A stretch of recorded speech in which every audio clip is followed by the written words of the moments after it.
Welcome to another episode of Action Toon Bros. Hell yeah. This is Matthew Lewis once again. And Ben Sturgeon once again. Of course. And we're covering Season 3 of She-Ra and the Princesses of Power. Yeah, all 6 episodes of it. Yeah, and just like last time, we'll see if I clunkily cut this episode in half or not. Yeah. So, and knowing that this is She-Ra, we also have 2 special guests. You know them, you might love them, and if you do, please, no. We have Tara and Kaylee with us. Yo, Tara and Kaylee. Hey.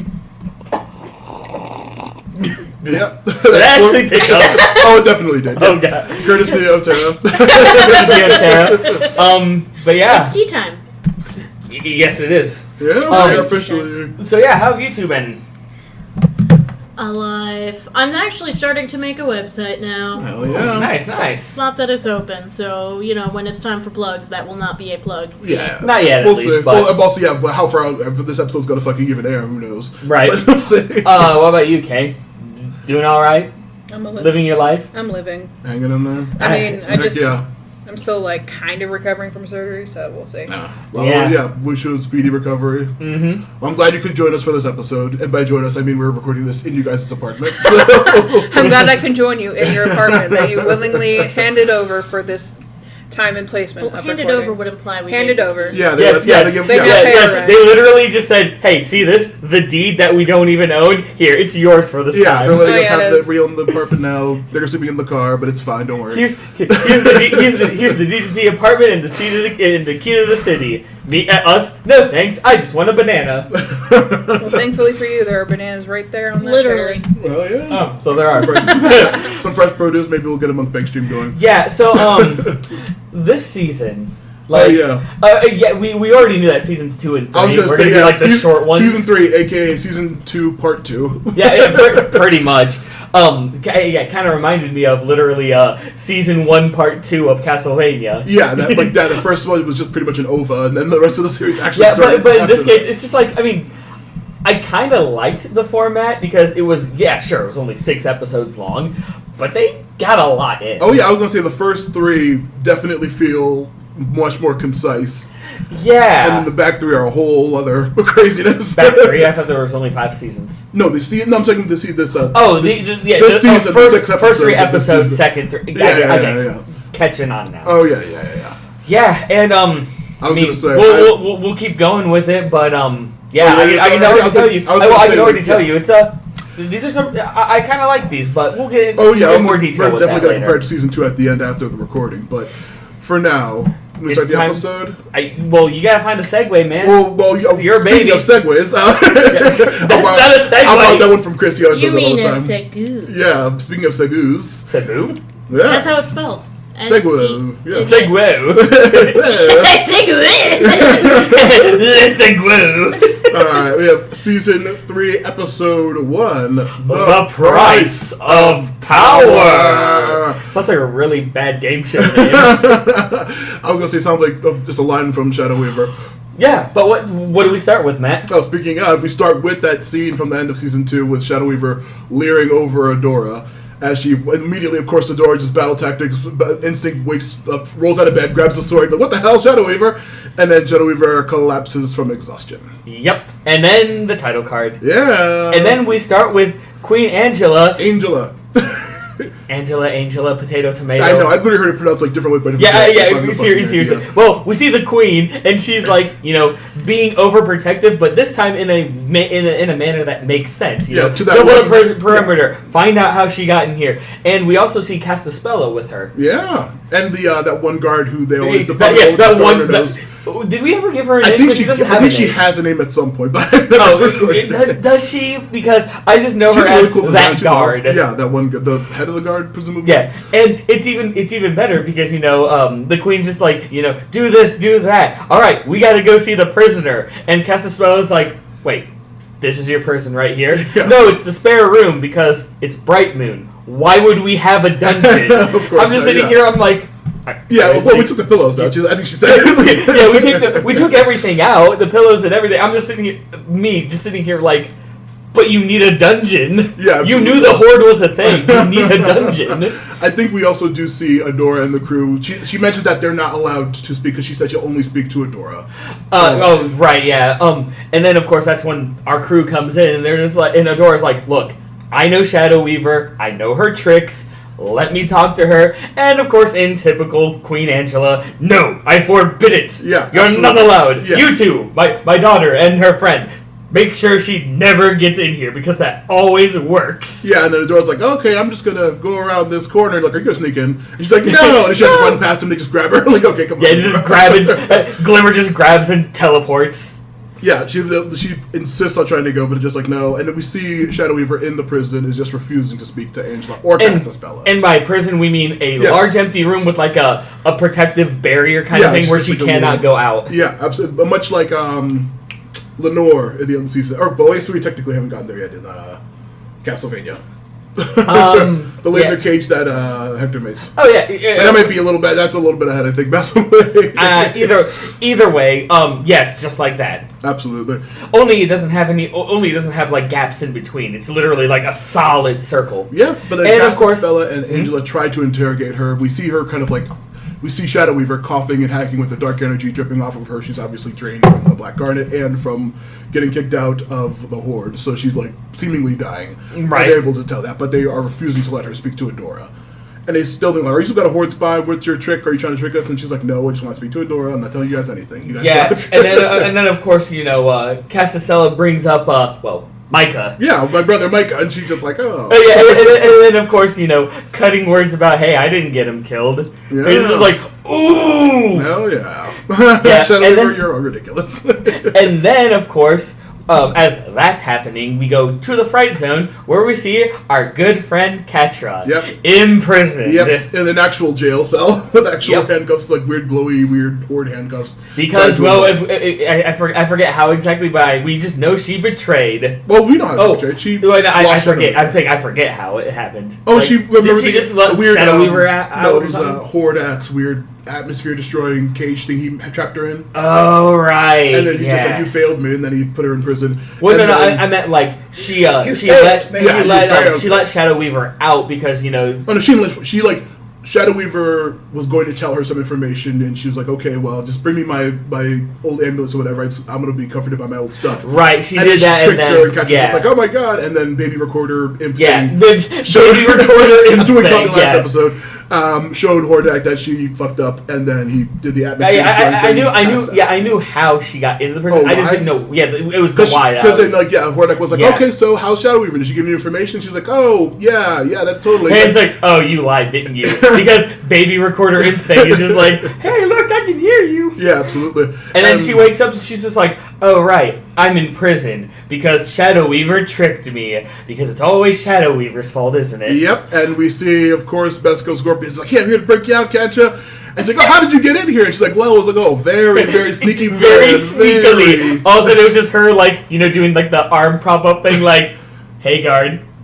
Pushes him off a cliff. It's like, yeah, very good plan, very elaborate. But anyway, I'm here to get you out. She's just I'm here to get you out. Starts typing with her giant like, "Cool, this thing's real sorry. tiny." Whoops, sorry, that was the wrong one. And of course, Catra's just like, "Wow, you really do care about me, huh?" And she's just like, "Yeah, Catra, I do." And she then, of course, Catra just starts laughing evilly and saying, "That's what got me into this mess. And you shouldn't care about anybody." You know, in typical, why would you do that? Why would you trust people? I was betrayed, so that means you should believe me. Yeah, and then she says that Scorpio reminds her, like, Hordak's going to publicly punish you for what you did, and I'm trying to get you out of here before that happens. And she's just like, "No, leave me. I don't care about it. I don't care about you, Scorpio. I don't care about anybody. Leave me alone, Baka-chan." Moody. Because that's all she is. Like, for friendship, for anything, she's just very tsundere. Oh, yeah. And then we cut back to, Adora and Glimmer and Bo. Yeah, a montage of her continuing to try to sneak in there, but failing. Yeah. Trying to do something as a guard, trying to do all kinds of other goofy shit,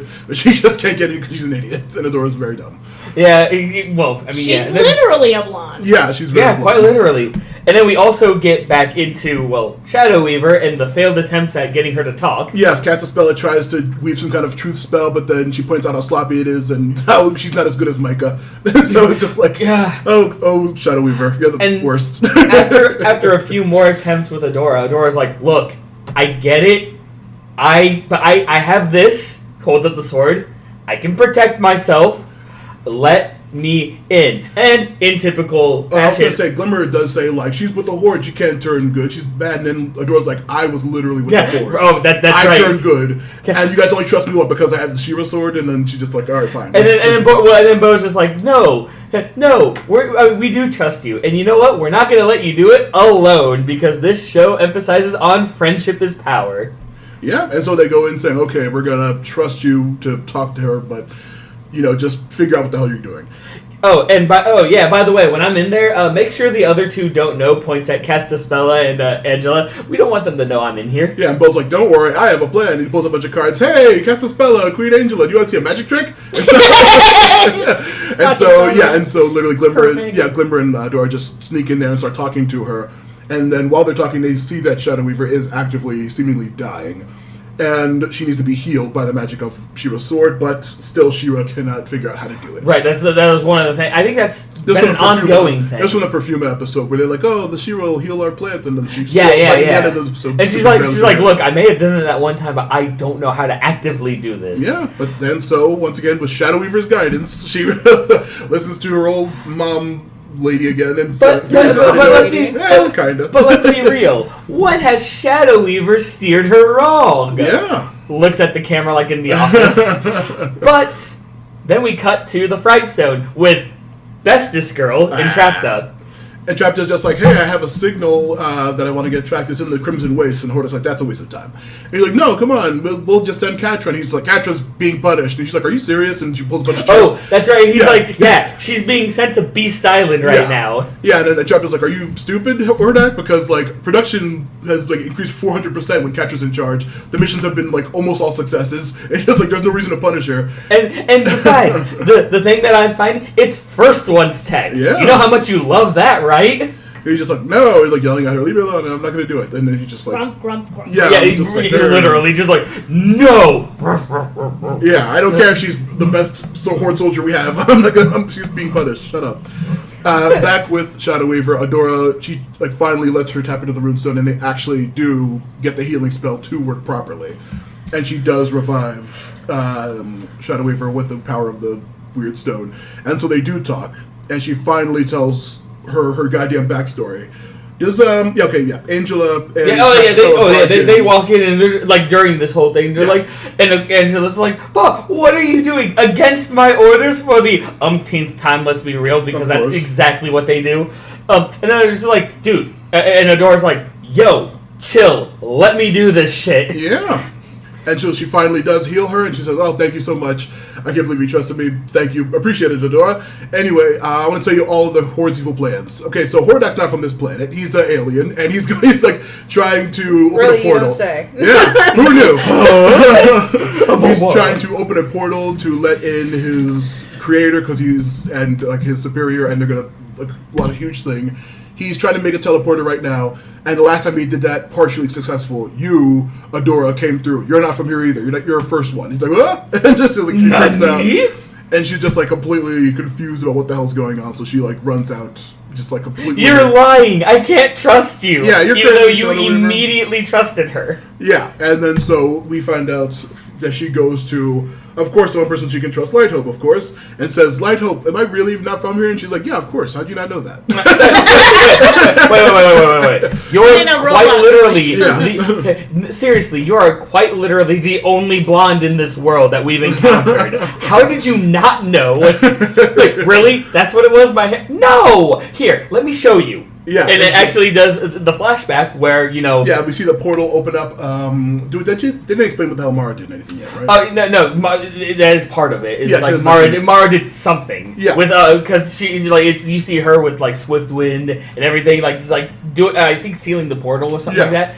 But, after all that, you actually do see Baby. Yeah, you see Hordak approaching.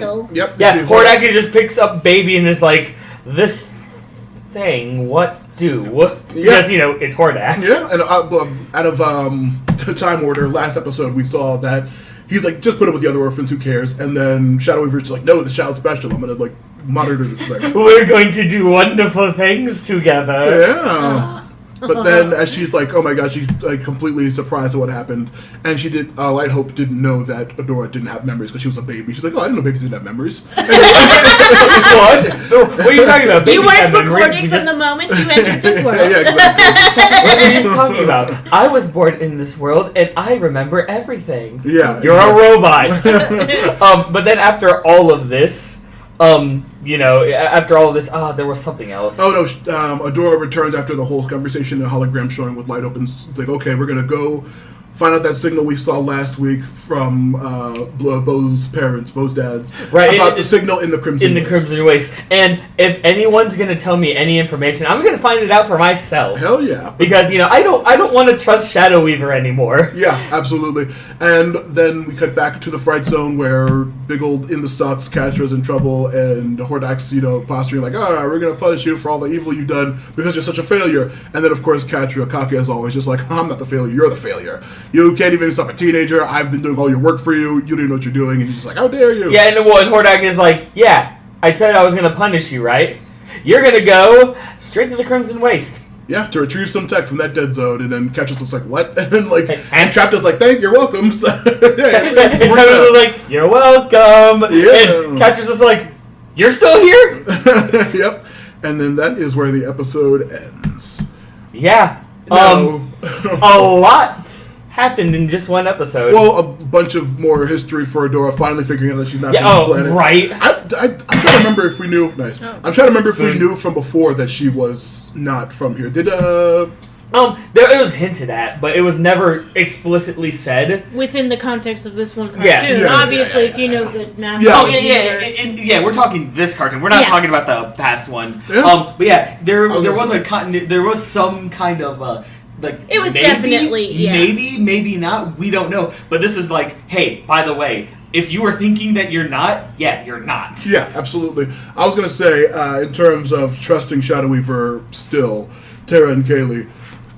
We were talking about the weird relationship the awful relationship Catra has with Shadow Weaver, but then also Adora, she's still being genuinely truthful for the most part to her in regards to this situation. And that it totally, I actually did research on narcissism in parents. Yeah, she's totally she's like textbook example where they have one kid that they treat as the golden child, but they put all the responsibility onto that child, and that child has to be perfect. And then there's the other child, and this is the one they smack around, the one that can never do anything right in their eyes, but is also like, they always have an excuse. Oh, I'm pushing you to go further, or oh, you caused me to do this. So it's textbook example of narcissistic parents. So while the relationship could be like seen as more a little more favorable to Adora, it's definitely an abusive one and manipulative one. Yeah, because even despite everything, she's still Adora, knowing that she's from the Horde, knowing she can't be trustworthy for the most part, is still so adamant that she can communicate with Shadow Weaver successfully, and she actually does.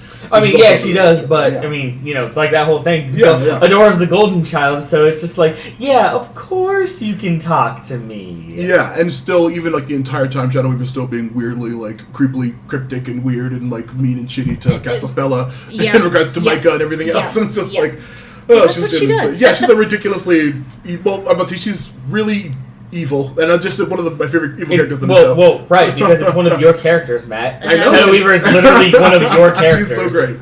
And her voice actor, I Seriously. Amazing. Mm-hmm. That voice actor for one of my characters. Seriously, absolutely indeed. amazing. But yeah, and then we finally get some backstory about Adora. We finally get her and Shadow Weaver at least doing something together, not just you're going to do great things. I think okay, bye. Yeah, I think she mentioned that the only other time that the group has actually encountered Shadow Weaver was the episode in Mysticore.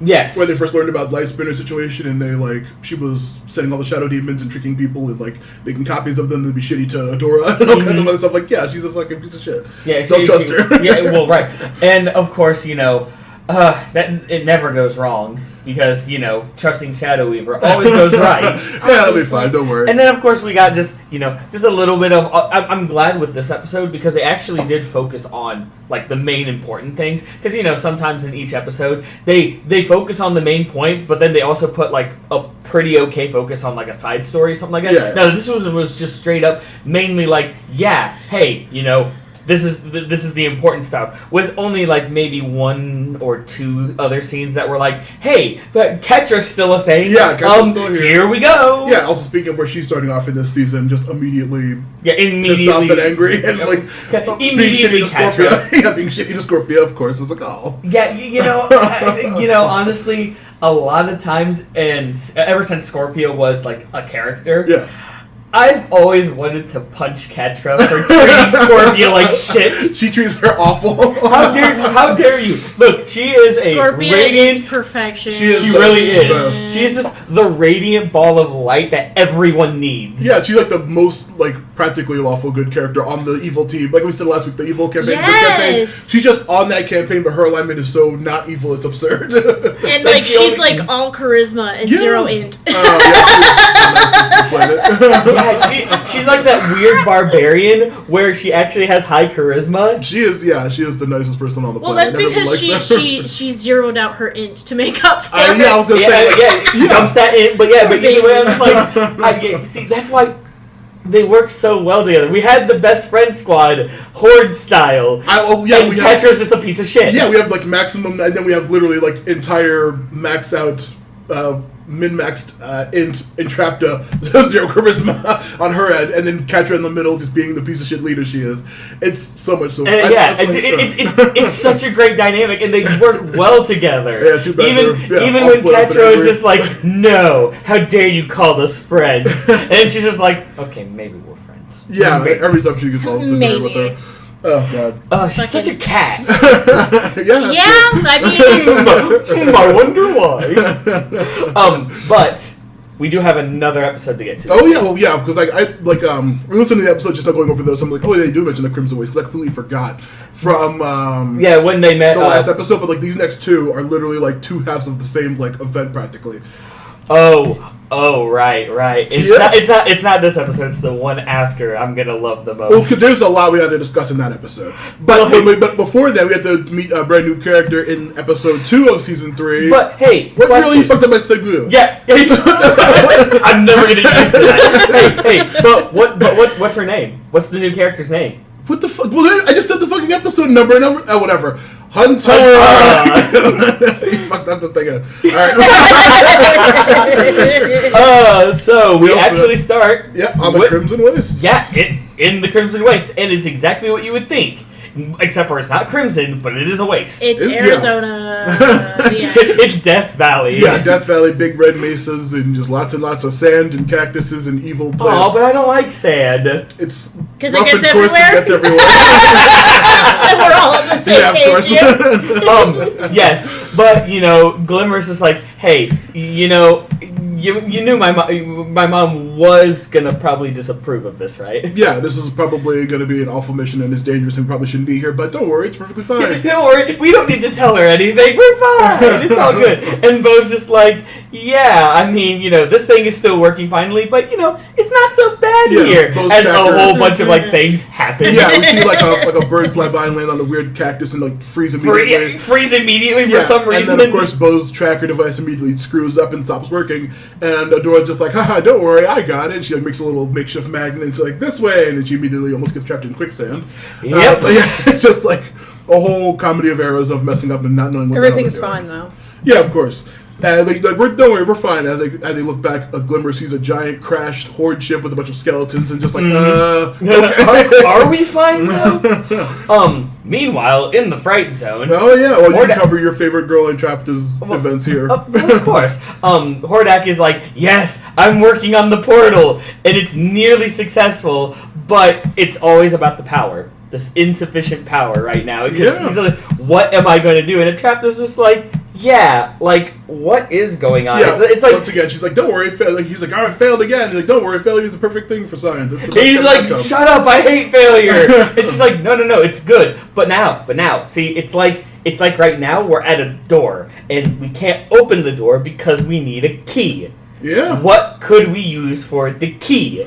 And of course, Hordak is just like, this is a failure. Nothing's working. It's all awful. Then she's just like, hey man, I got a signal for some. He's like a homicidal version of my dad. Yeah. Am I wrong though? Do you remember?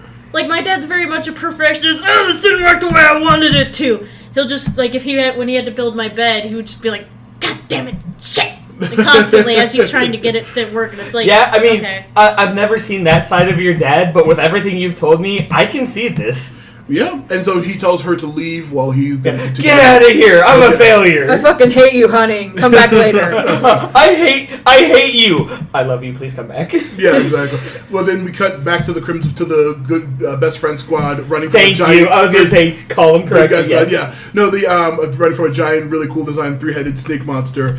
As they fall through, like, okay, we don't know where the hell we're going. This is awful. We're lost. What the hell? And then they look over and they see a big, gigantic skeleton, like, thing with a bunch of, like... building material all around. You're like, oh shit, this is civilization right there. Hooray! we found people! Hell yeah. And then they go... People! Yep. Maybe they'll be friendly! Said everyone when they never have lived in the desert before. Yeah, of course. They go in and they see like a weird giant tavern with a bunch of mean, angry-looking people in it. You know, where you'd see all the villains. Yeah, classic Star Wars tavern-looking monster aliens and Oh, dog people. Yeah, I was going to say, except for the people. one song that plays over and over again. Cantina There is theme. not that. Yeah, the Biff Band with the Cantina theme practically is playing. Fuck Yeah. I love the Cantina theme. It's a Like, great it's like song. favorite song. Oh, yeah. Well, yeah, it's one of the fun. better ones. Yeah. Yeah. So, you know, they get there and, you know, Adora's just like, hey, we got this. Yeah, she goes to the bartender, hey, barkeep, and she completely ignores her, turns her back to her, just like, get out of my face. And then, like, okay, you lizard lady, you want some help? And then she just kind of gets, like, thrown out and beaten up, and immediately that weird mean goat lady. These two henchmen who, Yep. I don't think either of these two idiots ever get a name. They might, but I always know them as, like, Goat Lady and Lizard Man, I think. Or something. Well, that's a lizard lady. She's also female. Is it a lizard? I think she looks female, vaguely female coded. Probably. Neither of them are given a gender, so who knows, but she looks female coded to me. Goat and Snake. Yeah, goat and four-armed snake person. Yeah.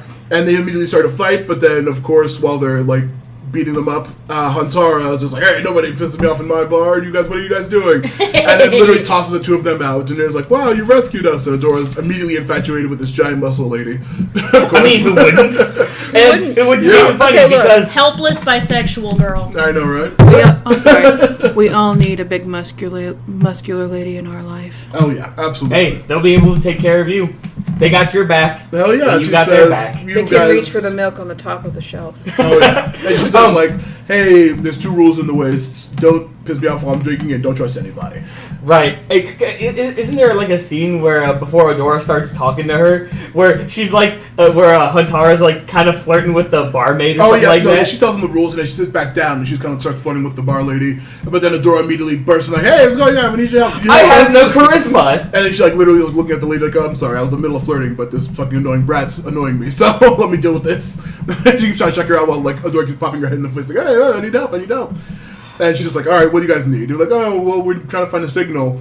Does she know about the location of the actual thing? Yeah. They're like, hey, this thing's broken, and we found a signal here to find like something big. And then Tara's like, you're not gonna shut up unless I help you, right? Fine, I'll help you. I know this place very well. I love Whatever. how she's like, these children, fine, follow me. Right? It's just like kids these days. These children, you know, the way children act, these children. Yeah, Yes, these these little children. kids. These little brats. But yeah, they followed them down the way. They finally found like, okay, we're gonna try to find the center of the Crimson Wastes. And they Adora's like, oh my goodness, I love Huntara. Bo and Glimmer are like, I mean, do we trust Huntara? Yeah, we don't even know this lady. We'll keep it down, but do we trust her? yeah, and so they eventually get to some weird big hole in the ground, and they're just like, oh, she's like, this is the center, and they're like, what the hell are you talking about? There's nothing here. This is just a stupid rock. And immediately a bunch of blow darts hit Bo. It's not just a rock. It's a boat. No, it's Vice the versa. opposite. Just Yeah, a boulder. it's a rock. It's not the boulder. Oh, that'd be awesome. But yeah, they're But- immediately sleep darted and they're thrown into the pit as we see the goat and lizard pair are actually henchmen of Huntara. and they're saying, we tricked you idiots, and they take the bow, and they take Bo's bow, and they take the sword and everything, you push them in the hole, and they say, alright, see you losers. Later, losers, we're gonna sell this shit. Yeah, we told you not to trust anybody, bye. Bye! And then we go back to the fright zone, where kind of like Beauty and the Beast, and Chapter's like, I'm gonna take care of you, Hordak. And as I'm taking care of you, what are you? Yeah. No, like seriously, I know who you are. No, what are you? Yeah. You're not from around here, are you? We finally see that his armor is actually holding his weird, degraded, almost sometimes partially skeletal-looking body together. Right. And then we get a reveal of some guy named Horde Prime. He says, don't you understand? Like, she sees all the weird, I forget what she calls them, like, whatever the weird, like, glass tubes with a bunch of weird semi-clones in them. Yeah. And she's like, what the hell's going on? And he's like, don't you understand? I'm a clone. He pounds up, like, the glass, and he's just like, I'm a defective clone of Horde Prime, and he abandoned me during a battle. And I ended up on this shitty planet, and I'm trying to get back there so I can have the whole horde come. And she's like, oh, well, let me just make some better fucking armor for you, dude. Yeah, look, I mean, don't get me wrong. I like what you're doing here. Sweetie, I'll make you something. But I can actually, make you something that's good. Because, it's what I do. Yeah, it's not like I'm an artificer or anything. He's unable to make better clones of himself, which is what they finally explain what the fuck the little imp is, which is another failed clone of himself. And so, like... So it is his child. Yeah, pretty much. Pretty much. Kid. And she's just saying, don't you understand? Imperfection's great. And then we get a nice big sparkly background of glamour shot of Hordak looking at Entrapta like, oh, she's wonderful. What? Literally. What? She's the love of my life. I love this human. Yeah, exactly. She's the love of my life. She's wonderful in her weird giant prehensile hair and her trying to like give me soup with her multiple hair tendrils and just a whole bunch of goofy things. Hey, you need to get yourself a lady who is really fucking smart and doesn't have to walk around at all. Yeah, has weird giant hair that does everything for her. I wish I could do that. I definitely have the nasally voice. I'll give myself that. Meanwhile, back in the waste. Yeah, back in the waste, Glimmer is continuing to try to teleport them out of the stupid hole that they got trapped inside of. And so she eventually manages to get them outside. Like, I can't believe we trusted her. We gotta find Huntara and some big obvious footprints. Let's go follow them. Gee, I wonder whose footprints these are. Yeah, but then this is when Entrapta goes over like, Hordak, you're not a failure. Failure is just like the best part of imperfection. But imperfection is beautiful, at least to me. Another glimmery background where you're just like, I love her. And then she does manage to make him a much better suit that runs off First One's tech, which is going to be a lot better for his actual body, making him stronger and more capable. And it's like, and yeah, it is exactly that. A lot better. Hell yeah. And so finally, we see at night Huntara's little camp, and she's just kind of like, seems like she's feeling kind of sorry for what happened to Bo, Glimmer, and Adora. It's just like the goat and the lizard are kind of making You ain't going soft on us, are ya? Yeah, and it's just like, what are you doing with this little lady kids? Look, if you think this is soft, I'd hate to see what happens to you. Yeah, because the goat lady is immediately like freaking thrown against the wall by Huntara saying, how dare you say that about me, I'm going to beat you up. But then we see, of course, Bo, Glimmer, and them all pop up and start beating the shit out of the crew. They actually have a really cool fight scene with them taking out the lizard and the goat, and then finally Adora and Huntara do have a really cool fight. Yeah, but it does end with, hey, why should we fight? Just fucking be our friend, damn it. But she actually does also explains that they know about She-Ra and about Mara. And she does get the sword back, and she's just like, hey, I also know that you were with the Horde, and you obviously escaped and defected. And Huntara's like, yeah, I realized that the Horde was ridiculous and evil, and I don't care about anything else because the war is pointless. And then she's just like, no, we got out the princesses. And Jesus is like, why? Why'd I do that? Because we have She-Ra. She transforms. She's like, oh my god, you're She-Ra? And it's like, yeah. Oh shit. Oh, it literally, that's how is that how it ends? No, but they do say like, and also, you need to take us to the ship because we're looking for, like, I thought She-Ra was a place with the weird ship that keeps saying Mara and stuff. I'm going to take you guys there. And like, oh, that's what we're looking for the whole time. And so they end up following her and they head off to the ship with which is the actual center of the Crimson Wastes. I just, and that's where the episode ends. That's where the episode ends. Yeah. But I just love how every single episode, no, I don't trust you. Why should I trust you and help these princesses? I'm She-Ra. Turns into She-Ra. Shit, you're She-Ra? Okay, I'll help you. Hell yeah, I'm She-Ra. Like, oh shit, you're She-Ra? Okay. Oh, big lady, cool. Hell yeah. Whoa, big lady. The thing is, I want to see a giant woman. Yeah. But the thing is, She-Ra's not even a big lady. I feel like even if She's Actually, yeah, she is tall. She's bigger than Huntara. When she transforms. look. Yeah. The thing is, even if I did see She-Ra, I'd just be like, Cool. You Yeah. can transform. What else can you do? Well, she can shoot cool lasers out of her sword, I think. But She can heal people. Yeah. She can literally take a situation that is going to make the good guys lose and Deus Ex bullshit her way to win. Yeah, that's why she was awesome. It's like her name is actually Mary Sue or something. Oh yeah, she was great. Well, no, if it wasn't Adora, who's an idiot though. So that's what. That's why she's not named Mary Sue. Oh, and that's yeah, why yeah, her yeah. name's Adora because Mary Sue Adora. actually comes from Star Trek, by the way. Yeah. I actually didn't know that. Very old school.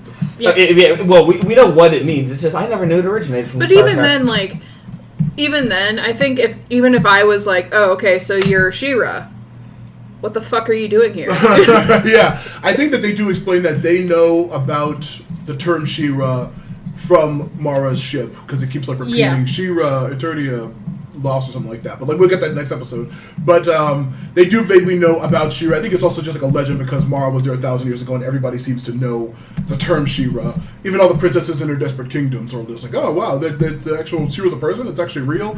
And then the whole thing with Bo's dad singing was called Hurrah.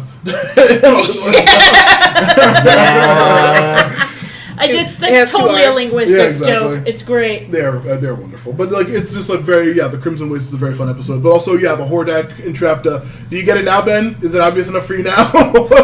Well, what? You think it might It's be what something- obvious? Think it might be something between those two? I don't know. Nah, never. What are you talking about? He's just being a ruler. Yeah. And she's just his right hand man. Yeah. There's nothing going on between Ah, the two. right Little hand, bit, ma'am. Yeah. Oh, God, puns. Put it on a shirt. Put it on a shirt, you funky lesbian. I do. Yeah. You funky lesbian. Put that on a shirt. You Oh, funky yeah. lesbian. No. Put on a shirt. Put on a shirt, you funky lesbian. That checks out. Well, it's no. on this show, so yeah. Dude, if you're not gay, and if you don't know, and if you know you're straight, you are just a bi disaster waiting to happen. Or Like everyone in this show. Or you're just double Everyone's- trouble. Everyone's a real idiot. I mean, hey, don't spoil it. We'll get them later. Look.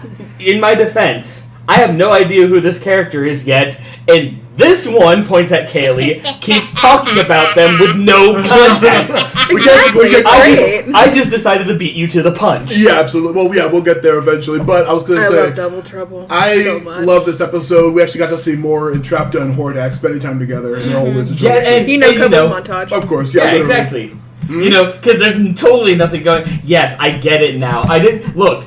I'm really bad when I'm focusing on a short I'm story. really bad. Well, I mean, Yeah, first check off, Adam sentence. you know what? I mean, that is true, but I'm I'm really bad at catching on to things like that. Of course. So when I see like a chapter like, "Hey, I'm actually doing shit you don't want me to do," and Hordak's like, At first, I'm like, yes. He finally sees her for what she really is. A fucking smart, yet somewhat adorable individual. Yeah. But mainly for her brain. And then this one is just like, I'm like, oh, that's what they were talking about. Yeah, perfections are great. Oh, that's great. Yeah, Perfect. she's getting extra cute, and he's getting Sparkle cute? background. Question mark?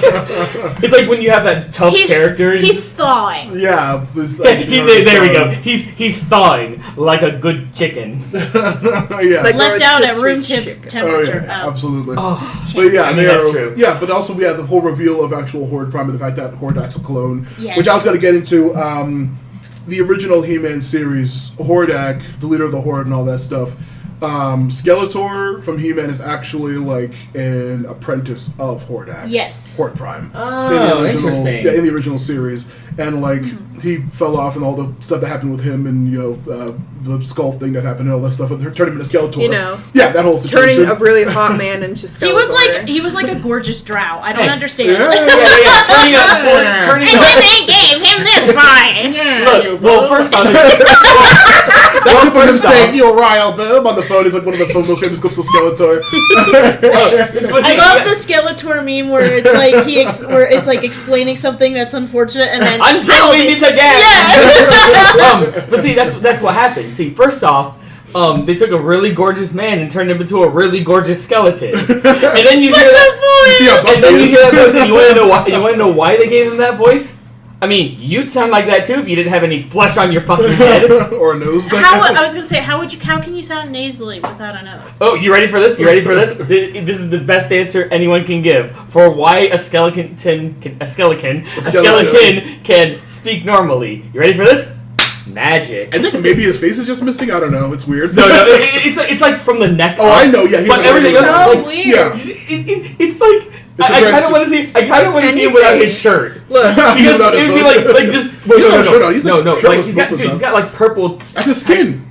Is that his skin? Yes. Yeah, He's shirtless. that's why I said he's like a gorgeous He just has a drow. hood on. That's it. Well, either way, I just want to see like that connection where it's like nothing. You wanna but see, bone like, the right musculature, here, right here, yeah. where it's just like plain bony neck to just buff. but like, if you think about it, technically Skeletor should be talking more in like a really deep, husky voice. Because he only has the lower register part, but whatever, we're But applying I was logic. gonna say, Well, no, but like I brought up from the literally 80s. every single episode that we record for She-Ra, I bring up it every time. The toys that made us, the episode about all the coked up maniacs in the 80s who made He-Man, and the actual origins for it. And it's hilarious. And even go into Yeah. She-Ra and why that's like how She-Ra came about and everything. But it's just like. Skeletor specifically, when the cartoon came out and like everything was so goofy and the show was so goofy, and that's where Prince Adam even came from because it was Yes. never an original idea from the actual comics and stuff. But like they made it silly and they gave him that voice and said Skeletor's supposed to have like a really deep, evil, menacing, crazy voice, but they gave him that goofy voice to make it more like amenable to kids. And Yeah. so, but then now I think like they talk about in the episode like Skeletor might be more iconic than He-Man. Now, like in popular culture, Yes. like if Well, you yeah, showed because a lot both of the things, people people- would more than likely know Skeletor. And like, Skeletor Yeah. knows what he sounds like and everything like that. And it's just like, it's a. And honestly, that character did actually set the stereotype for the nasally voice for the Well, skeleton. hey, my Ludo, if I would be lying if I didn't say that his voice was an inspiration for Ludo, one of my major characters from the Yes. my evil overlord characters. Who's a tiny frog man? Yeah, of course. However, not the Kevin Smith one. May that rest in fucking peace. Oh yeah, But the one in between, the one that they showed on Cartoon Network, like the revamp of it, I liked that Skeletor I don't voice. remember what he sounded like. Picture that kind of nasally Yeah. kind of thing. Only it's more like it's kind of like what you want. Only a slightly higher pitch and less nasal. Okay, I was saying Mark Hamill in the Kevin Smith thing is definitely not the worst part of that fucking awful Kevin Smith series. That's what I was talking about. Like, Yeah, I'm saying that- it's Mark Hamill though, so he's fine and he's great. Yeah. I was gonna say I'm not dissing on Mark Hamill because Of course, Mark of Hamill course. 'Cause we kind can't. of like just assuming, of course, you already have this episode out. Just like Malcolm McDowell when we had that conversation. Oh yeah. Yeah, it's like when you have a good actor being a villain, you know you're doing well with it. Especially Mark Hamill, he can do good and bad. Obviously, the Yeah, Joker and Luke. It's perfect. And what was it, Trickster or whatever? Yeah, the Trickster. like that one time when Trickster and Joker stole Mark Hamill. And it was literally Mark Hamill and Mark Hamill having a conversation with Mark Hamill. I mean, you know what? If I were an actor and I had the sort of career behind me that Mark Hamill did, that'd be like a dream job. Be like, I can argue with myself in like 3 different voices. Let's go. But you want to know the saddest thing, though? Yeah. Mark Hamill didn't do it first. Mike Myers did. Yeah. Austin Powers. Well, yeah. Where Mike Myers was in a room with Mike Myers and Mike Myers. But let's like. He also is like one of those people that can just kind of somehow pull that shit off. Oh yeah. See, He's an amazing actor, with too. Mark It's funny. Hamill, he's just good. And that's why he can get away with it. With Mike Myers, he's just so awkward and weird. And to he the point makes where that he's hilarious. work. He Yeah, made a it's career amazing. out of it. Yeah. And speaking of awkward and weird, we have a very special episode next. Oh, yes. The halfway through the season, we have episode 3 of season 3. My favorite Western movie. Will you stop interrupting me when I'm fucking doing the number for the episode to wind into my segue? What's your fucking say? What? I want Say to it with make me a note now. here. That Once upon a time in the waste. God Wait, damn, what? that awful guy. Okay, what are you gonna say, Tara? I was gonna say I suggested Segu. It actually comes from and that's why we it comes from that's why we drink because Okay. that's what the co-host M, who's non-binary, thought that Segway was spelled like the little thing you writing ride thing? on, Yeah. and then Christine was like, no, it's not spelled like It's spelled that. So much now they stupider. just they call it Segu. But a way more popular Oh, hell podcast than yeah. ours. No, yeah, absolutely. What are you talking about? We're totally famous, right? Oh, guys? yeah. Oh yeah, we've totally gotten Webby awards like that. Hell yeah. of course. I got to meet Hey, them. It's show fine. me your diamond play button. You guys see for this? YouTube. My diamond play button. You guys got this on the camera? Perfect. Thank you so much. Anyway, let's actually get the starting on this. Yeah, we start in the Crimson. Hello, we always Hello. go Quinja way. Yeah. Go to your woob. Stop that. Never. We start in the Crimson Wastes, and we see that the mission that Hordak sent Catra on, she's just standing around pissed off. Oh, my dreams are all dust, and I'm gonna die. And wah wah wah. You know, typical Catra. You know, wah wah wah. I'm in a shitty situation. I'm pissed but that then- everybody sucks. Yeah, It's everyone and we have else's fault. Scorpion, who's just like, "Don't feel bad, my depressed little friend. We've got this." Yeah. Da-da-da. She wants to worry. be best friend squad Of course, too. yeah. She really does. Literally, yeah. And she's just like, She's oh. too good for this universe. She really is. She's They're too wandering perfect. around. They're seeing all the same weird, like abandoned, like dead skeletons and shit. But they still look over and say, "Oh, look, there's some civilization. Let's head." Hey, to look, that." there's some civilization. What could possibly go wrong? Like every new person in a desert town says. Yeah, but this we cut to Adora and them going to Mara's ship. As they enter the building, they do see the typical like, what the fuck is all this weird shit, all this weird tech, and we don't know what the hell. It's like this is the third season we're in now. Oh, yeah. We still have no clue what this is. But they do see like the first actual chamber of the ship is completely like torn apart by scavengers or whatever. There's nothing left in there. Yep. And they do see like, okay, how the hell do we get in here? There's usually some kind of signal or some kind of weird And of shit. course, Adora does what she does. She goes, "Oh wait, this is first tech stuff." Holds up sword and uses it. Yep, it opens up and they see get a bunch of bats and they get a big spook, but it's perfectly safe, don't worry. And we cut back to Catra and Scorpio going into that same bar where they have... The exact same bar where everyone is still there, even goat face and lady lizard. Yeah. And they're both just like, "Dude, shut up. We're not in the mood. We're gonna kick your ass if you don't." And Catra's like, "Well, you are you? Yeah. Mhm. Are you now?" Is that how this works? And of course, Catra does one of my favorite tropes that some people do, where she is 110% done with everyone's shit, Oh, yeah. but she still kind of keeps her cool while giving small little hints. Yeah, it's just It's like, I am this close to bursting and going on. Yeah, no, Quite literally what she even said. she's She's like, literally "Look, throwing people to the side saying, okay, I've been through this whole intimidation thing. I've been through this whole, trying to get people to do what you want. But I've realized that nothing matters and everything sucks. And I'm really pissed off right now. So why don't you guys show me what I want to see? Or I'm going to start killing people." It's just like, And both of them were just like, awful and done with the catch-up. Everyone's just like, oh shit. AKA intimidation attempt, fail. Catra, intimidation attempt, worked like a fucking charm. Yeah, she's just completely pissed off. She beats up that snake lady, gets a cool jacket. It's just like, get the fuck out of my way, everybody. A little later that happens. Oh, but- really? She's just not getting in there? Yeah, because we go back to the ship where they're like, "Ooh, first one tech," and like Adora does, I think, something else with her sword, and we see a hologram of Mara in the captain's chair. Yeah, she's just saying, "This is Mara, She-Ra of Eternia, and my ship's been like downed in here, and I failed." She finally explained she put this place into Spondos. At first it's just like on a loop. Yeah. Because I think this is also when Bo's like, "Hey, maybe I could try fixing some of this stuff for a little bit." Yeah. And then they find that, and of course it's like, "Wait, what's going on? What's happening?" Then we get Catra and her new team walking through the wasteland, where we see fucking Tongue Lasher, Yeah, spelled Tongue Lasher. TUNGLASHOR. Tongue Yeah. Lasher. I'm like, Tongue Tongue Lasher. Lasher. Yeah. Oh, you have to keep pronouncing it. Tongue Big lines, Lasher. Matt. Great. Tongue Yeah. Lasher.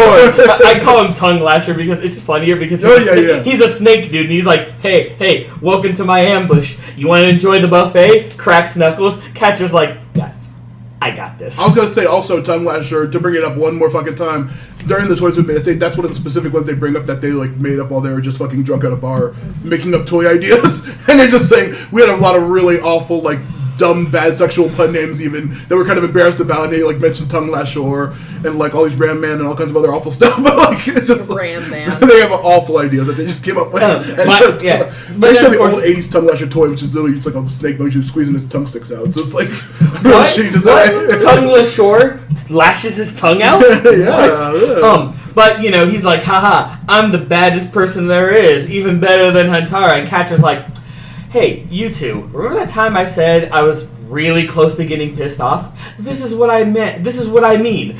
Kicks the shit out of him. He's in they have a fight, but Catra's obviously on top, and Tongue Lashore is like, oh, I'm in quicksand. Here. Catch my whip. Yeah, he has a whip. Yeah, catch my whip, please. And during this fight, that's when Catra gets the jacket. No, she got one jacket from the bar, from a snake lady. She beat up in the bar, and then eventually, when she beats the shit out of Tongue Lashore, steals his whip, kicks him in the quicksand.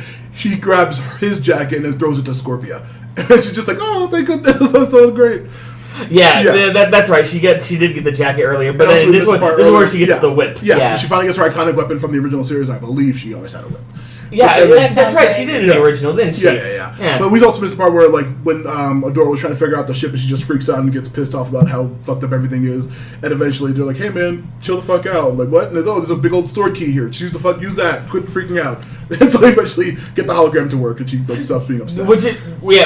That's actually happens now. No, the sword thing was before, because she gets pissed off before we see them deal with Tongue Lashore. Oh, well. It's either way, we go back. This is one of those episodes that goes back and forth a lot. You know, my one complaint that I usually have that the first episode of the season didn't do. Oh, well, yeah. Because the previous episode was all one like, the whole situation with the Huntara was all just one scene of them together. Yeah, like pretty much. Like the first two episodes were like, and this is the kind of thing where it's like, blah, blah, blah. But anyway, we go back and we actually get the ship being a little fixed, and we actually get Mara talking a little bit more. Yeah. This is what you're talking about. Yeah, she mentions that when something went horribly wrong, it's a garbled message that they're not sure what it is, but she trapped them in another dimension to keep everyone safe somehow. So Mara wasn't an actual villain; she was trying to help the people somehow. We don't know. You mean the original Shira was never evil at all because Shira can never be evil? Yeah, they said it's time to prevent tons and tons of deaths. And then suddenly we see that an alarm begins to go off, and like, what the hell's going on? In the hologram, and Mars is like, I gotta rush. Don't worry, the sword is going to protect everybody. It's the administration key to Etheria.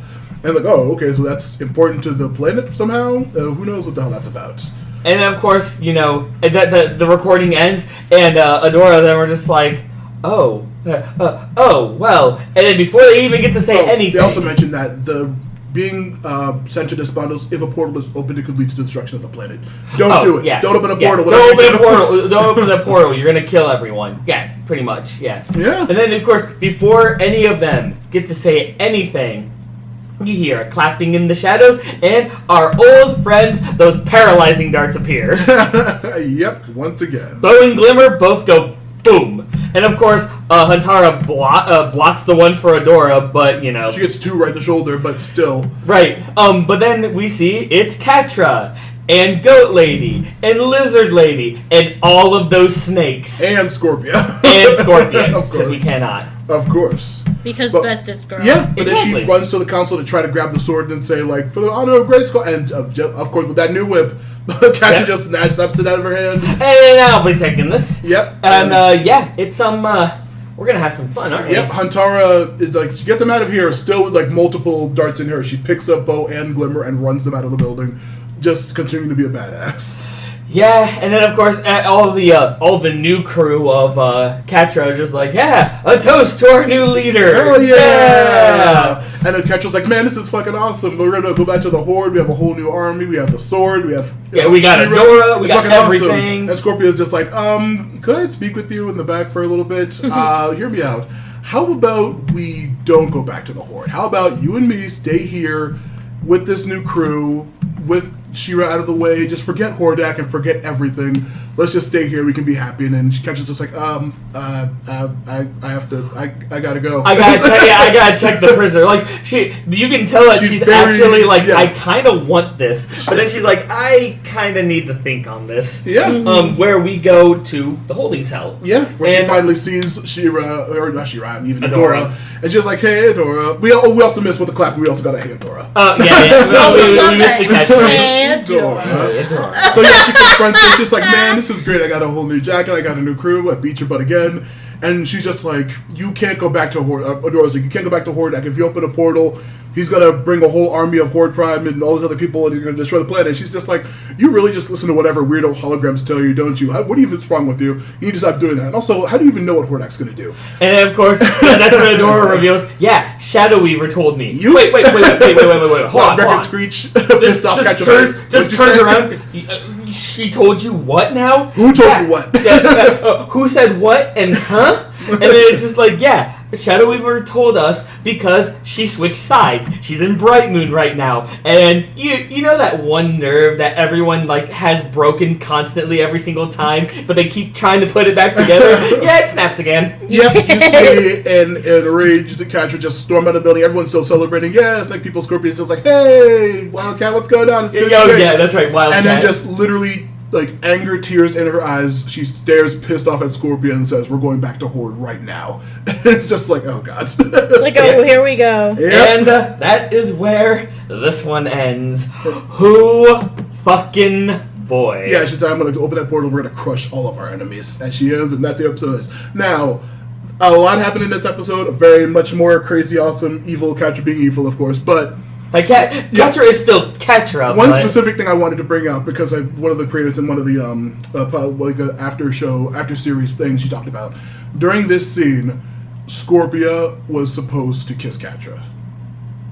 During this, so this is that moment you were talking about. Yeah, when she told her we could just stay here, we could be happy with this crew, with this life. They said they wanted Scorpia to kiss Catra during that sequence. That would have made a lot of sense. That would have been wonderful. It really would have. Because the next scene she literally goes and speaks to Adora, Yeah. and then the two worst things possible, she comes back enraged and pissed and just completely over it. It would have been an awful, like, huge, awful turn, but it would have been intense. It would have actually made a lot more sense.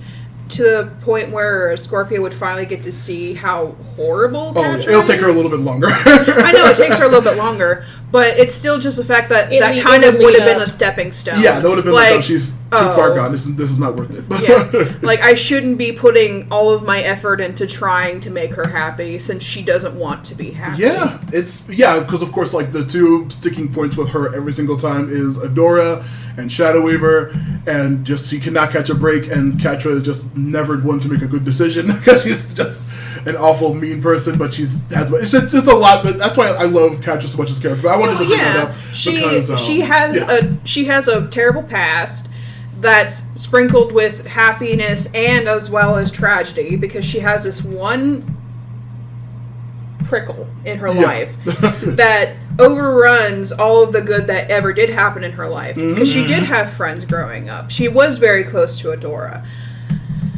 and she did have other people to rely on. It's just the fact that she kind of let Shadow Weaver get to her. Yeah. That ruined everything. I mean, especially when you have Shadow Weaver, who could legitimately, like, abuse the shit out of her with her magic. I mean, yeah, just everything you're saying, that makes a lot of sense. But even to the point where she has a good thing in her life, like Scorpio, who's been just an exclusively positive presence for the most part. But like Adora was to her as well. I will talk about just this in the But Shadow Weaver made that. It's more of like an abuse victim sort of thing where you don't remember a lot of the good. You remember mostly a lot of the bad. You can only remember the bad things that were said to you, about you, to you, a lot of the bad things that's happened to you. Even if you do have a bunch of positive influences around you, you could have a bunch of friends, you could have a really great job, you could have all this stuff going for you, but you always remember those horrible things told to you, like you don't deserve to be happy, you don't deserve to be successful, you don't deserve any of this, even though you've worked your ass off. You don't deserve anything. Literally, like, and it's the fact that Catra, she's been given so many chances to actually be happy. Adora has done it multiple times. She's like, you could leave, you have the chance to leave, you have the option to leave.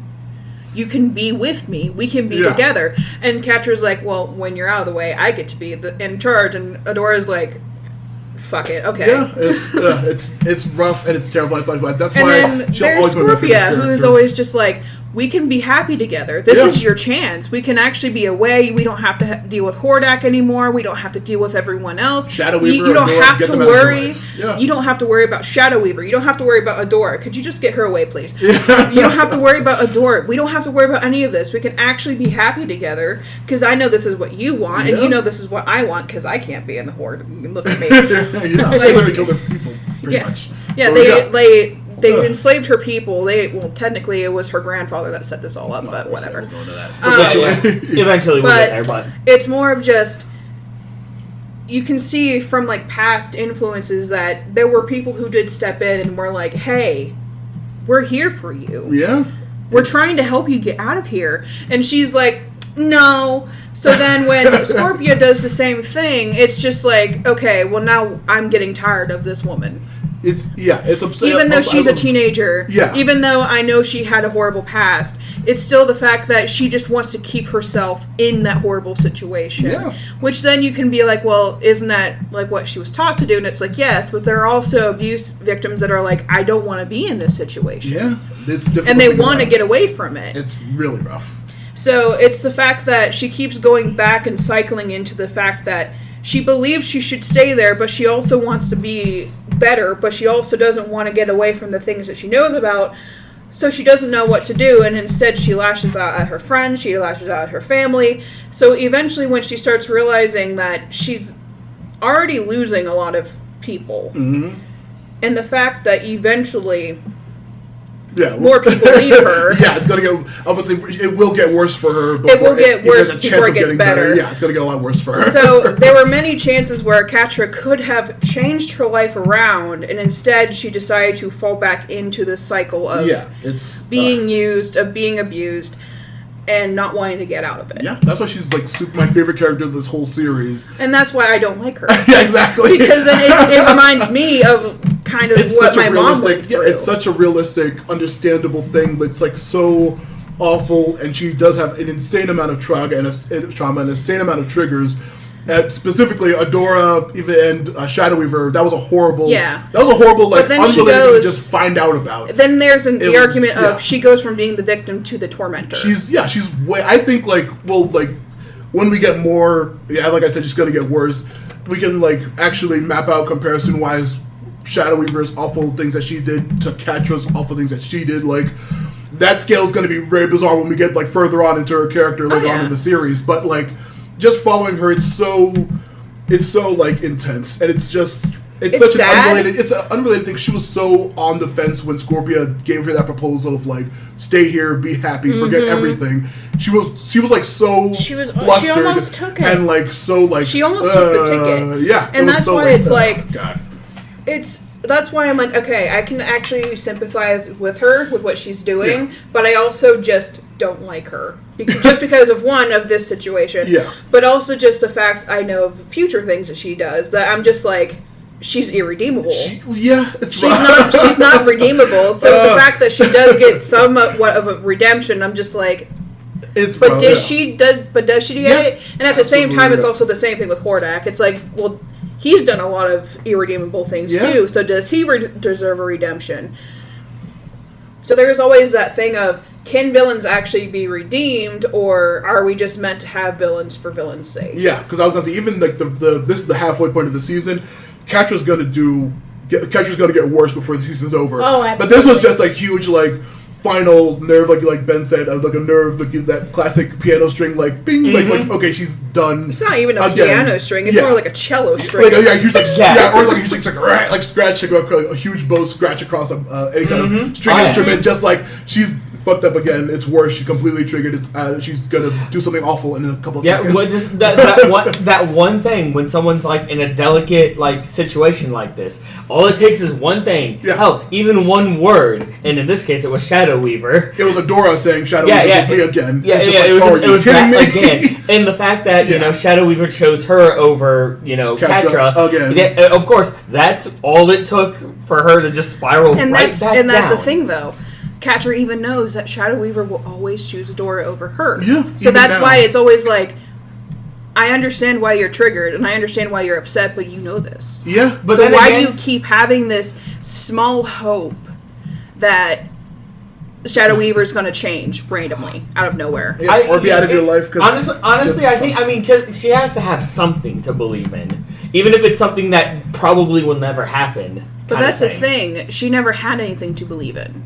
Yeah, Catra literally never had like a good... Oh, besides Adora, she'd never had anything particularly good in her life for the most part. Like, Adora stayed by her side and was her friend for many, many years, even when they were children into, like, well into their teenagehood. But when Adora saw through the literally the veil of what the Horde was, she's like, I don't have to be evil. I don't have to stay here. I know this is messed up. We are hurting innocent people that have nothing to do with what we're doing. I can't be here anymore. Yeah. And even tells Catra, like, look, this place is not good. We need to get away from here. Mm-hmm. And Catra's still just like, well, nope. I'm going to stay here. Shock you and run off. I'm going to shock you, run off, and still try and get Shadow Weaver's attention, even though I know she's never going to give it to me. Yeah, it's... So it's always just the fact that, yes, I can understand that. Well, I mean, this isn't an abuse situation where there are times where maybe Shadow Weaver did compliment Catra on what she did. Yeah. Love bombing. Yeah, the whole thing with the last season when she kept the whole episode she tried to convince Catra, like, I'm only mean to you because you remind me of myself and I'm needing to be pushed so you do better. So and then she ends up just screwing her over again anyway. It's just like, it's was she being serious? Or... So I get, I get why she has that small bit of hope, but there's also, that should be that little, like, voice in the back of her head, like, look, she doesn't love you. She will never love you. Yeah. She will never be here for you for, like, Adora. Then again, in an abuse situation like that, it may just be a little bit more difficult to have that little voice, that little red flag coming up because But that's the thing. Yeah. It's there. Yeah. You want to know how I know? My mother. Yeah. Because my mother, her first husband was very, very abusive. Mm-hmm. Was very abusive. She had my brother with him. And she did get away from him when I was 8. She finally got away from him. But because of my brother still being in a very delicate situation, she put herself and me back into the line of destruction. Even though there were people telling her not to, she knew about his past. She knew about it because she lived through it. Mm-hmm. She still put herself, as well as another child, in danger just to try and help my brother. It didn't work, and she finally broke free from it. However, because of how he was... he still tried his best to just damage everything that she's done.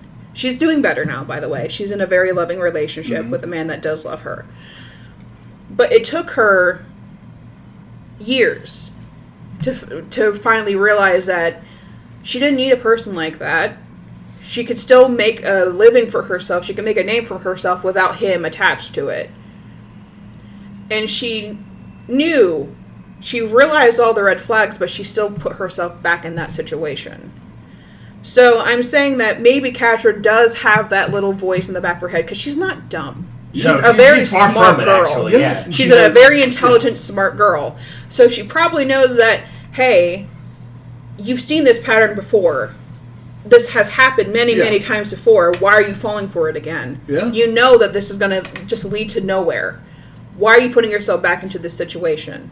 So when she probably was on the fence with Scorpia's whole thing, she's like, well, maybe I could probably get away from here. Yeah. I can actually have a new life. I can start a gang. We're in the middle of nowhere. Surely, Hordak's not going to come after me. Yeah, he thinks the whole mission was a suicide mission. He probably assumes I'm dead anyway. He assumes that I'm just going to die because there are a bunch of, like, horrible people here. There are a bunch of creatures and beasts that we don't know about or have very little knowledge about. This was a suicide mission. So if Scorpia and I don't come back... well, who's going to say he's going to come after us? And then when, the whole thing with Adora, it's like, not only did Catra fall back into her old ways, because let's be honest, Adora is a very positive but also a negative point in Catra's life. Yeah. Because with Adora, it's... she would get Shadow Weaver's attention, but she got the negative side while Adora got the positive. But Adora would positively give her attention. Whether it was, hey, let's go play together. Hey, let's have a snack together. Hey, let's go take a nap together. Hey, let's go on an adventure. So having Adora there is a very complex situation. Because we all know Catra loves Adora. Mm-hmm. We all know. Look, of all the things, we have the of second half all of the the season. things, We're gonna have this whole conversation again because there's gonna be another confrontation later in the season. That's gonna be even. It's gonna be much But worse. it's also But like yes, oh it's my, also it's kind so, of it's compelling. It's well ridiculous. I don't want to say it's like killing stalking. It's not like that. Yeah. It's more of just no. It's the fact that they talk about obsession in that comic. They talk about obsession and how it's always a like eternal cycle that you're obsessed with something. And at this point, Catra is obsessed.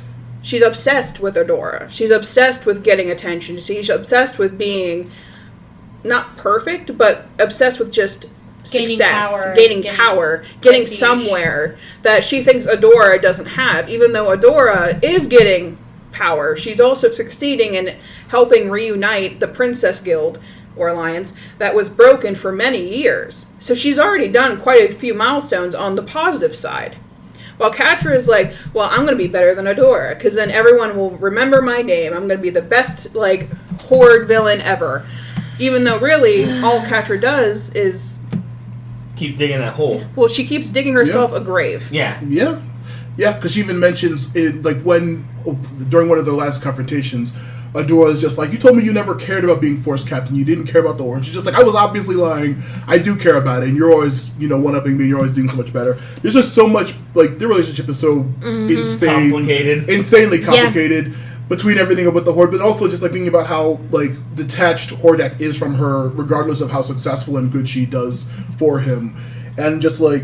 It's the complicated relationships everybody has in this show, and I bet that what's gonna happen in the rest of this fucking season alone is just why Catra is one of my favorite characters. But like I said, like I'll also bring this up every single episode. Regina from Once Upon a Time and Chloe from Life is Strange are two characters who like large swaths of the fandom absolutely hate. Tons and tons of Life is Strange fans absolutely despise Chloe because she is an exclusively like Catra, down to it, good choice or selfish choice, chooses selfish, and it's just like, it's difficult to like that character, but I just love that kind of mentality, just seeing that kind of thing in a character that struggles like this much, given trauma, given their past history. It's just so fascinating to like watch them go through this entire I know, but then it also, probably a lot of people who didn't go through that trauma themselves, they're just like, I don't want to be it's that awful person. to watch, and it's awful to and it's also it's also just like, it's awful to see that person get what they want, because then you're just like, no, that's not how that happens. That can't be how that happens. Yeah, see, it's very funny because I've not watched enough of Once Upon a Time to remember it. Yet I watched someone play, like one of my friends play Life is Strange. I liked Chloe as a character. Yeah, a lot of people like probably I would say probably more than 50% don't like Chloe. Yeah, because I remember like the Save the Bay or Bay choice near the end of the game. It was like I think a little bit more towards the community, but I fucking let that goddamn city get destroyed. Fuck that city. I gotta save Chloe. I'll kill a whole town to save Chloe. Literally, that's how the game ends. So it's like. But yeah, it's tough to see that kind of character if you do know that kind of person in real life, and they have been awful to you, because they do ruin many people's lives. Everyone around them is suffering because of their existence practically sometimes. Yeah. But like, it's just like separated from in a wall of it being fiction. I just like to watch that dynamic and that person's mentality and the choices that they make and the situations they find themselves in. Oh yeah. How they end up going the path that they go down. Yeah, because it's either like. Because there are people who probably do root for that character because they're just like, you can turn yourself around. Yeah. You have the power to. What's stopping you from doing that? And then when you see them take the wrong choices, do the wrong things over and over and over again, you're just like, well, it's usually why should I root for you? Yeah. Because you're reminding me that you're not doing the right thing, and you're not doing the right thing at all, and you're still getting what you want. But in the end, you're still just going to be this horrible person. Why should I root for you? Yeah. I usually find those people compelling in a story sense. In real life, I'm very leery of them because sometimes they will take advantage of you by pretending to get better. So, in a narrative sense, I will eat up characters like that. In a real life sense, if you start showing me that you are number one under all circumstances, I won't be mean, but I won't be close. Yeah, absolutely. But yeah, that is a great, like, halfway point for this episode because we're already, but like I said, longer than we thought we were going to be.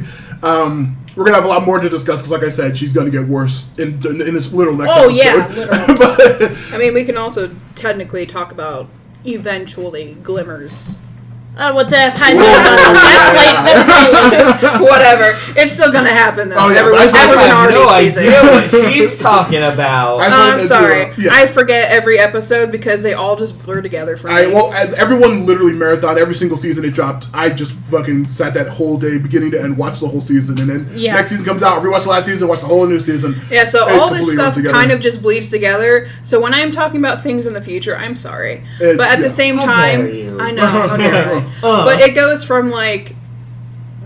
Essentially, a lot of characters do have like their roller coaster ride, but I think the two main characters that have it the most are Catra and then also Glimmer. Yeah, Glimmer's probably like I don't know, like I love Scorpio to death. On Good Guy team, I think I did. I don't know if I ranked Glimmer number one, but she might. I know it was Mermista because she's also an asshole. Well, yeah, I was gonna say, for you, it's because you let your typing get out. Character arc and story and path-wise, Glimmer's probably my favorite on the good guy side. But we'll get there when we get there. I wanted to make a clear edit point for this episode, just in case I do end up lazily chopping it in half. So this is the edit point. Yeah, this is the edit point. This is the edit point. Sing that song and dance again, Matt. Of course. Action Toon Bros. Listen to the podcast, old episodes. Matthew Lewis Podcast on Patreon, Matthew Lewis Podcast on YouTube, Matthew Lewis Podcast on Twitter, Matthew Lewis Podcast on Patreon. Fucking go read and review my fucking book, I've Forgotten Minotaur King. Go listen to the free podcast. Don't be a sucker like Ben and try to buy it. Then fucking read an actual book, you plebs. Yeah, you animals. Now, and also fucking check out Movie Garbage with me and Ed, and almost for freaking half the episodes with Chris. Fucking watch all that stuff, listen to that stuff, review all that stuff. I'll get the RSS feed eventually. And also my other project, Pronoun Mars, might be simulcastly airing soon. The Mystery Fun Show in Indignia. Check that shit out. And that's all me for now. Tara and Kaylee. Kaylee has nothing. Oh, don't even ask me. Yeah. Tara and that's just Tara, I guess. Although I am working on a website, it is a portfolio website, so I can get a job in graphic design instead of a factory job. But I am the design lead for Northeast Ohio Weddings Magazine, which is now, well, it will soon be expanding to just Ohio Weddings Magazine. Ooh, but at the moment, we are on Twitter, Facebook, and Instagram at Northeast Ohio Weddings with an S Magazine. Hell yeah. Alright, well, thank you for joining us. We're going to be covering Season 4 soon. You're going to try to break me with the series, aren't you? Well, it's going to get, like I said, but like we've repeatedly said 100 times, it's worth it. It's going to get worse before it gets any better. Absolutely, man. But fuck yeah, I love this show, and I'm glad I picked it. I'm glad you're enjoying it so far. So, from us at Action Toon Bros. Yep, as we always say to all y'all beautiful people, keep it sleazy. Converse Gambit.